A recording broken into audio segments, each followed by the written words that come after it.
Hey, what's up guys? Billy with Side by Side Stuff. I'm here with Jason from MTX Audio. Jason's going to show us their latest build, the Junkyard Cat.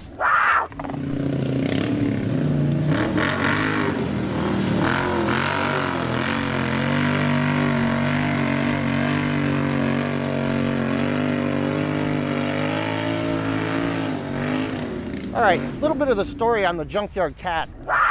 This is a 2013 Arctic Cat, which we had around the shop that somebody managed to roll. So while we were looking at replacing plastics and repainting things, we came across the rock bouncer type buggies and thought, wouldn't it be cool to do a machine without any plastics on it at all?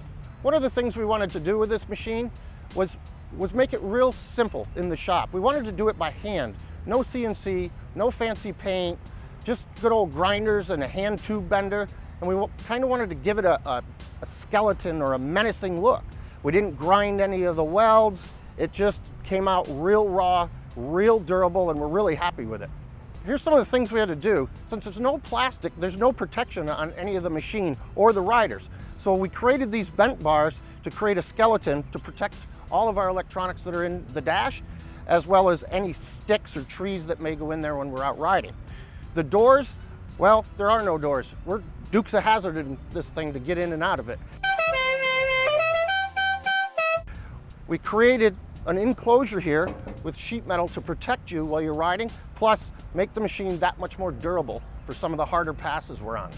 On the rear of the roll cage, well, of course, being MTX Audio, we had to have a place to mount all our speakers. Did some real cool bends, some shaping in order to house our 8-inch wake speakers, as well as carry a jack and fit the snorkels. So the whole rear end of this cage has been modified from the original.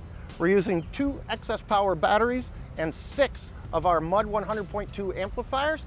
Each one is bridged to one of our 8-inch high output compression drivers, normally used on a boat, but we thought, why not? This seems like as good a time as any to use them. And the clamps on these drivers, they normally would fit on a boat wake tower, which is a 3-inch clamp. So my partner in crime made these cool mounts. They're almost invisible. It looks as if the speaker is floating. It's a really cool feature on something that is so simple to get them to fit to a 1.75 tube. We bent up all this tubing for the amp rack, which is mounted on a piece of sheet steel and the 2 amps floating above it. All the wiring goes down underneath there, and by removing this panel, you can access all the distribution and fuses and relays and everything you need to. Excess power batteries is the juice we're using to power this plant, as well as run the vehicle.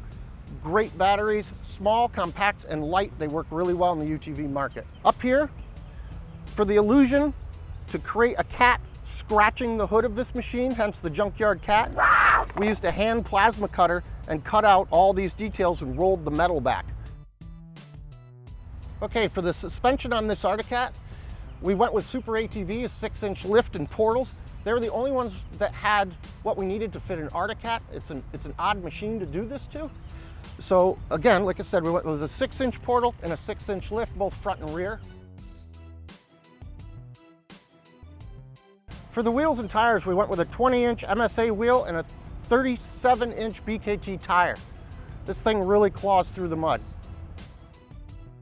As far as the interior of our Cat, we kept it pretty simple. Stock dash, a few new switches. We trimmed up some plastic in the rear to help clearance for the snorkels. As far as these incredibly uncomfortable seats, they kind of came up at the last minute. We've got some really cool PRP seats that are going in it, but for the time being, we thought these kind of fit the metal theme, and we had them. So that's the story behind the goofy seats. Okay, to power the audio in this, we have the new MTX Audio off-road head unit mounted in the center console. It's nice and easy to use while you're riding. It's got a knob to get to all your controls, so it's easy with gloves. For the snorkels, we went with the Warrior riser system, real simple to install. We thought it looked pretty cool. Behind that, you can see we've mounted a 48-inch lift jack to get this big monster unstuck if necessary. The front and rear bumpers are from ICI Creations. They actually are their display bumpers. They would be sent to dealers and hung on a slot wall. We liked them so much, we asked for a set to modify to fit our side-by-side machines. It's basically a tiny version of a Chevy bumper. Tucked behind the bumper, we've got a 3,500-pound winch, all lit up with rigid lighting, not only the accessory lights, but molded into the headlights. All right, thanks, Jason. You guys can find MTX audio products at sidebysidestuff.com.